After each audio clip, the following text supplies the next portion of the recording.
അയ്യപ്പന്റെ സ്വർണം മോട്ടിച്ചവൻ ഗതി പിടിക്കുമോ എന്ന് ചോദിച്ചാൽ ഒരു കുഴപ്പമില്ല എന്നേ പറയാൻ പറ്റും. അയ്യപ്പന്റെ സ്വർണം മോട്ടിച്ചവനും ഒരു കുഴപ്പമില്ല, പത്മനാഭസ്വാമിയുടെ സ്വർണം മോട്ടിച്ചവനും ഒരു കുഴപ്പമില്ല, ഗുരുവായൂരപ്പന്റെ സ്വർണം മോട്ടിക്കുന്നവനും ഒരു പ്രശ്നവുമില്ല. എന്നാൽ ഇവർക്ക് സ്വർണം കൊടുത്ത വിജയം മല്യ ഇപ്പോ ബ്രിട്ടനിൽ എവിടെയോ അലഞ്ഞു തിരിഞ്ഞു നടക്കുന്നു. കൊടുത്തവൻ ഭ്രാന്ത് പിടിച്ച് നടക്കുന്നു, മോഷ്ടിച്ചവൻ കോടികളുടെ കാറും കോടികളുടെ ബംഗ്ലാവും ഒക്കെ വെച്ച് സുഭിക്ഷമായി ജീവിക്കുന്നു. ഇതാണ് നമ്മുടെ വിശ്വാസികളുടെ ഒരു അവസ്ഥ. സ്വർണം മോട്ടിച്ചവന് വേണ്ടി വാദിക്കാൻ ആയിരക്കണക്കിന് ആൾക്കാരാണ് വന്നിരിക്കുന്നത്. എന്നാൽ ഒരു നേരത്തെ ആഹാരം ഒരു പലചരക്ക് കടയിൽ നിന്നും മോഷ്ടിച്ചതിന് തല്ലിക്കൊന്നതാണ് നമ്മുടെ ആൾക്കാർ. ഇതാണ് കേരളത്തിന്റെ അവസ്ഥ. ഇവനെ പോലുള്ളവന്മാർക്ക് മോഷ്ടിക്കാൻ വേണ്ടിയിട്ടുള്ള അവസരങ്ങൾ ഉണ്ടാക്കി കൊടുക്കുന്നത് നമ്മളാണ്. ഈ വിശ്വാസികളായ നമ്മൾ കേരളത്തിലെ 95% ദരിദ്രരും നിത്യം എന്തെങ്കിലും കൂലിപ്പണി ചെയ്ത് ജീവിക്കുന്നവരും ഒക്കെയാണ്. ലോട്ടറിക്കും മദ്യത്തിനും ഇതുപോലുള്ള വിശ്വാസങ്ങൾക്കും അടിമപ്പെട്ട മനുഷ്യർ കിട്ടുന്ന പൈസ മുഴുവനും ലോട്ടറി എടുത്തും മദ്യമെടുത്തും ഇതുപോലെ എളുപ്പത്തിൽ സമ്പന്നരാവാൻ വേണ്ടി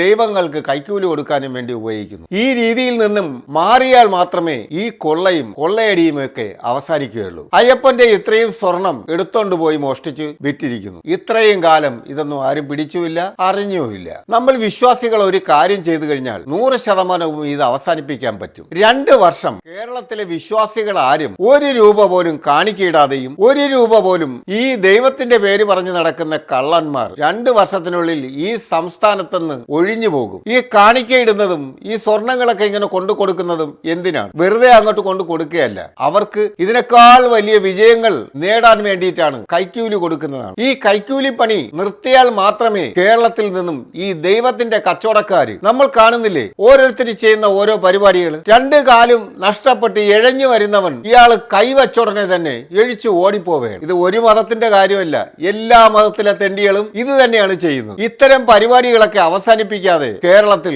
ഒരു കാരണവശാലും ഗതി പിടിക്കില്ല. സാംസ്കാരിക കേരളം എന്നാണ് പറയുന്നത്. വിദ്യാസമ്പന്നരായ മലയാളികൾ ഏറ്റവും കൂടുതൽ ഈ ദൈവത്തിന്റെ കച്ചവടം നടക്കുന്നതും കേരളത്തിലാണ്. കേരളത്തിലെ ജനങ്ങളെയാണ് ഇങ്ങനെ കണ്ണുമടച്ചുകൊണ്ട് പറ്റിക്കാൻ പറ്റുന്നത്. ദൈവത്തിന്റെ പേര് പറഞ്ഞ് എന്ത് പറഞ്ഞാലും വിശ്വസിക്കുന്ന ഒരു അവസ്ഥയാണ് കേരളത്തിലുള്ളത്. ഒരാളെന്നല്ല, ഒരു മതത്തിലെന്നല്ല, 3 മതത്തിന്റെ പണ്ഡിതന്മാരും കേരളത്തിലെ ജനങ്ങളെ 100% വഞ്ചിക്കുകയും തട്ടിക്കുകയും അന്ധന്മാരാക്കുകയും ചെയ്യണം. ഏതോ ഒരു അന്ധകാരത്തിലേക്ക് കൂട്ടിക്കൊണ്ടുപോവുകയാണ് ചെയ്യുന്നത്. ഓരോ മതക്കാരുടെ രോഗശാന്തി ശുശ്രൂഷകൾ എല്ലാ മതക്കാർക്കും വേണ്ടി ഈ പരിപാടി ഇവന്മാര് ചെയ്യുന്നത് എന്താണ്? കുറെ ആൾക്കാരെ വിളിച്ചു കൂട്ടി നാടകം പോലെ റിഹേഴ്സൽ ചെയ്ത് കുറെ ആൾക്കാരെ കൊണ്ടുവന്ന് സ്റ്റേജിൽ അവതരിപ്പിക്കുക, എന്നിട്ട് ഇതെല്ലാം ഷൂട്ട് ചെയ്ത് യൂട്യൂബിൽ ഇടുക. ഇതൊക്കെ വൻപൻ വിജയമാണ്. ലക്ഷക്കണക്കിന് പേരാണ് ഓരോ ഇതേപോലെയുള്ള വിശ്വാസ കേന്ദ്രങ്ങളിൽ വരികയും അവിടെ കൊണ്ടുവന്ന് കോടികൾ വാരി തള്ളിക്കൊടുക്കുകയും ചെയ്യുന്നത്. മസ്ജിദിന്റെയും പള്ളിയുടെയും അമ്പലത്തിന്റെയും പേരിൽ കെട്ടിക്കിടക്കുന്ന മില്യൺ കണക്കിന് തുകകൾ എടുത്തു കഴിഞ്ഞാൽ കേരളം ഇന്നത്തെ ഒരു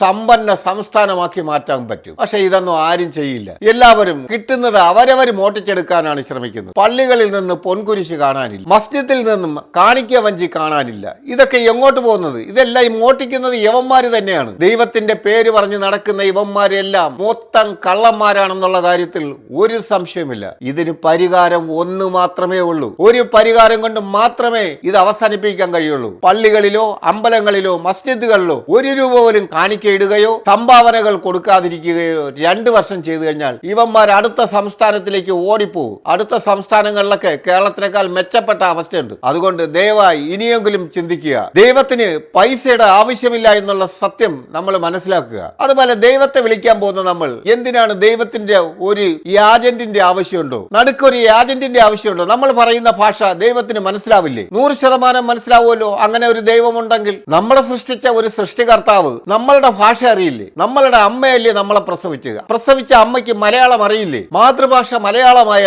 നമ്മളെ സൃഷ്ടിച്ച ദൈവത്തിനോട് സംസാരിക്കാൻ വേറൊരുത്തന്റെ ഭാഷയെ കടമെടുക്കേണ്ട ആവശ്യമുണ്ടോ? അല്ലെങ്കിൽ വേറൊരു ഏജന്റിന്റെ ആവശ്യമല്ലോ? നമ്മുടെ അച്ഛനോട് ഒരു കാര്യം പറയാൻ നമ്മൾ എന്തിനാണ് ഒരു രണ്ടാമനെ പിടിക്കുന്നത്? നമ്മുടെതല്ലേ അച്ഛൻ. അച്ഛനോട് നമുക്ക് നേരിട്ട് പറഞ്ഞൂടെ? ഇതേ തിയറി തന്നെയല്ലേ ദൈവത്തിന്റെ കാര്യത്തിലും? ദൈവമാണ് നമ്മളെ സൃഷ്ടിച്ചതെങ്കിൽ നമ്മളുടെ അവസ്ഥകളും ദയനീയതയും ദാരിദ്ര്യവും ഒക്കെ പറയാൻ ദൈവത്തോട് പറഞ്ഞാൽ മതി. എവിടെ ഇരുന്ന് പറഞ്ഞാലും മതി. അതിന് നടുക്ക് ഒരു ഏജന്റിന്റെ ആവശ്യമുണ്ടോ? ഈ ഏജന്റ് അല്ലേ നമ്മളെ തട്ടിക്കുന്നത്? ഇതെങ്കിലും മനസ്സിലാക്കാനുള്ള സാമാന്യ ബുദ്ധി കേരളത്തിലുള്ള മനുഷ്യർക്കില്ലേ? ദൈവത്തിന് ഒരു മധ്യസ്ഥന്റെ ആവശ്യമില്ല. ഇതെല്ലാം തട്ടിപ്പുകാരുണ്ടാക്കുന്ന കാര്യങ്ങളാണ്. ഇനിയെങ്കിലും അമ്പലത്തിലോ പള്ളിയിലോ മസ്ജിദുകളിലോ കൊണ്ട് സ്വർണങ്ങൾ വാരി എറിയാതിരിക്കൂ. നിങ്ങൾക്ക് അങ്ങനെ സന്തോഷം കൊണ്ട് ആർക്കെങ്കിലും കൊടുക്കണമെന്ന് തോന്നുകയാണെങ്കിൽ ഏതെങ്കിലും പാവത്തുങ്ങൾക്ക് വീട് വെച്ച് കൊടുക്കുകയോ പെൺകുട്ടികളുടെ കല്യാണത്തിന് സഹായിക്കുകയോ ഒക്കെ ചെയ്യൂ. ഇത്തരം ഈ കള്ളന്മാർക്ക് മോഷ്ടിക്കാൻ വേണ്ടി കൊണ്ട് തള്ളി കൊടുക്കാതിരിക്കൂ.